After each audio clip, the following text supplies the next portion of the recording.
यखनी पुलाव की जान होती है यखनी, और यखनी में डलते हैं ज़बरदस्त से दो मसाले जो आपको नहीं बताता कोई, मैं बताऊंगी आज। और यखनी में किस तरह का गोश्त डालना चाहिए और यखनी कैसे मज़े की फ्लेवरफुल बनेगी, ये आप जानेंगे आज की वीडियो में। बिस्मिल्लाहिर्रहमानिर्रहीम, अस्सलाम वालेकुम, welcome to love to cook. और मैं आपके लिए बनाती हूँ ज़बरदस्त इजी इजी रेसिपीज़। चलो जी, रेसिपी शुरू करते हैं फटाफट से। सबसे पहले आपको चाहिए एक मीडियम ऑनियन और एक लहसुन की पोथी।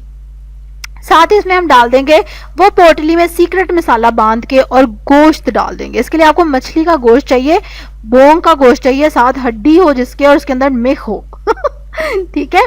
गोश्त की क्वालिटी पे बहुत डिपेंड करता है और किस पार्ट का आपने गोश्त लिया है कि यखनी कैसी बनेगी।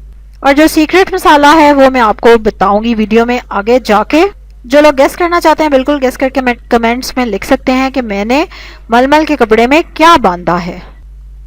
अच्छा जी, यखनी को आपने चूल्हे पे चढ़ा देना है, उबाल आ जाएगा, हल्की आंच पे उसको पकने देना है। तकरीबन 1 घंटे बाद आपने गोश्त चेक कर लेना है, गल गया होगा, उसको निकाल लेना है। लेकिन जो हड्डी डाली है हमने, या जो हड्डियां डाली हैं हमने, उनको पकने में ज़्यादा टाइम लगता है। ठीक है, उनको आराम से 3 से 4 से 5 घंटे लगते हैं। जब तक कि हड्डी के ऊपर से गोश्त अपने आप अलग ना हो जाए तब तक उसको कुक करना होता है, ताकि अच्छे से उसकी मिख भी निकल आए, हड्डियों का अच्छे से असर भी निकल आए, और ये सारा फ्लेवर जब चावलों में जाके शामिल होता है ना, तो बस फिर लोग कहते हैं कि आपके जैसा अच्छा पुलाव तो कोई नहीं बनाता। चलें जी, यखनी तो हमने चढ़ा दी, अब हम मसाला बनाएंगे। चढ़ा नहीं दी बल्कि बना ली, उसमें टाइम लगेगा। अब हम यखनी बना चुके हैं, रख चुके हैं। 1 कप के करीब देसी घी लिया है मैंने, हेल्दी कुकिंग है ना। ठीक है, तो आप जो यूज करते हैं वही यूज कर लीजिएगा। देसी घी डाल सकते हैं, मक्खन डाल सकते हैं, सरसों का तेल डाल सकते हैं। ठीक है। अच्छा, ये है गरम मसाले। प्याज मैंने उसमें बड़ा लार्ज साइज का प्याज ना स्लाइसेस करके डाल के रख दिया है ताकि वो ब्राउन होता रहे आहिस्ता आहिस्ता। अब ये गरम मसाला है, सारा लिखा हुआ आ रहा है क्या है जी। बड़ी इलायची है, दार चीनी, काली मिर्चें, 2-3 लौंग, सफेद जीरा, काला जीरा, मुगलई गरम मसाला पिसा हुआ, कड़ी पत्ता, अदरक, काली मिर्चें, और साथ है 1 कप दही।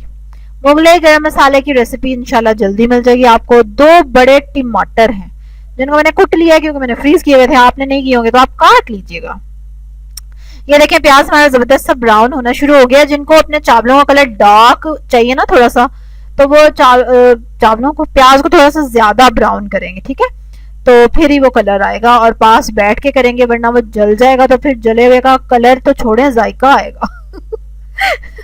ठीक है। अच्छा, ये देखिए कितना जबरदस्त सा प्याज फ्राई हो रहा है, और जैसे ही प्याज हमारा फ्राई हो जाए फौरन के फौरन हमने उसमें डाल दिया दही, सारे मसाले जो मैंने आपको दिखाए हैं, हरी मिर्चें डाल दी, टमाटर डाल दिए।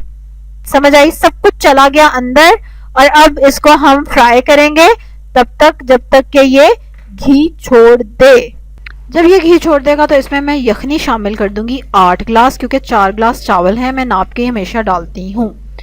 ठीक है, यखनी ऑलरेडी गर्म थी इसलिए जल्दी से उबाल आ गया, और फिर मैंने उसमें चावल और बोटियां, मतलब बोटियां तो यखनी में थी ऑलरेडी, चावल शामिल कर दिए।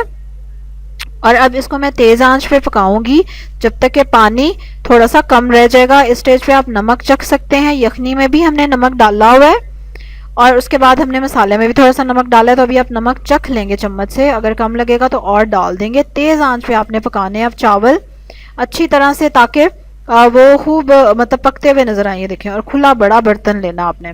ये देखें, अब आप देख रहे हैं कि पानी कम हो गया, पानी खुश्क नहीं हुआ। तो इस स्टेज पे आपने चावलों को चेक करना है कि उनमें कितनी की कसर बाकी है। अगर आपको लग रहा है कि चावल आधे से ज्यादा गल चुके हैं तो फिर आप थोड़ा सा पानी और खुश्क कर लेंगे, वरना आप इसी स्टेज पे दम लगा देंगे। इसके ढक्कन को अच्छी तरह से किसी कोने में, तंदूरी में लपेट के उसके ऊपर रखेंगे, चावलों के ऊपर, और उसको ढक देंगे और आंच को हल्का कर देंगे। ठीक है, अगेन आंच कितनी हल्की करनी है डिपेंड करेगा कि आपके चावल कितने गले में, कितना और टाइम चाहिए।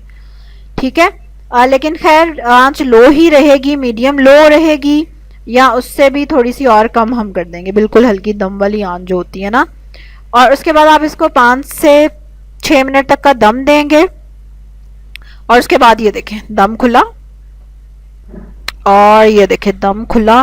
आय हाय हाय, क्या बात है। देखें कितने ज़बरदस्त खिले खिले से चावल बने हैं, और ज़बरदस्त सी खुशबू आ रही है, और सबसे बढ़ के जायका। और बोटियां देखें बिल्कुल काली नहीं हुई, बहुत ही अच्छा मीट का कलर रहा है। और चावल भी देखें कितने ज़बरदस्त अलग अलग दाना नज़र आ रहा है, और खैर असल चीज़ तो होती है इसका जायका, कि जब आप इसको खाते हैं तो आपके मुंह में जो यखनी का जायका आता है ना चावलों के साथ, ओहो ज़बरदस्त। चलिए जी, अब मैं आपको सीक्रेट मसाला बताती हूँ। बताना तो मैंने दरमियान में था लेकिन दिल ना किया मेरा मोशन तोड़ने को पुलाव का। ये देखें, ठीक है, 1 टेबलस्पून आपने सूखा धनिया और 1 टेबलस्पून आपने सौंफ लेनी है और उसको गुठली बना के उसकी पोटली बना के, ठीक है, मलमल के कपड़े में, और वो आपने यखनी में डाल देनी है। बहुत ही अच्छी खुशबू और जायका इसकी वजह से यखनी का आता है। और हमेशा जब भी आप यखनी बनाएं तो आपने ये दो चीजें जरूर डालनी होती हैं। सारा गरम मसाला उठा के नहीं डाल देना होता। ठीक हो गया, क्योंकि इन दो मसालों की वजह से जो यखनी का टेस्ट बनता है और निकल के आता है, जो खुशबू, ऑटोमेटिकली आपको पता चल जाएगा जब आप डालेंगे इसको।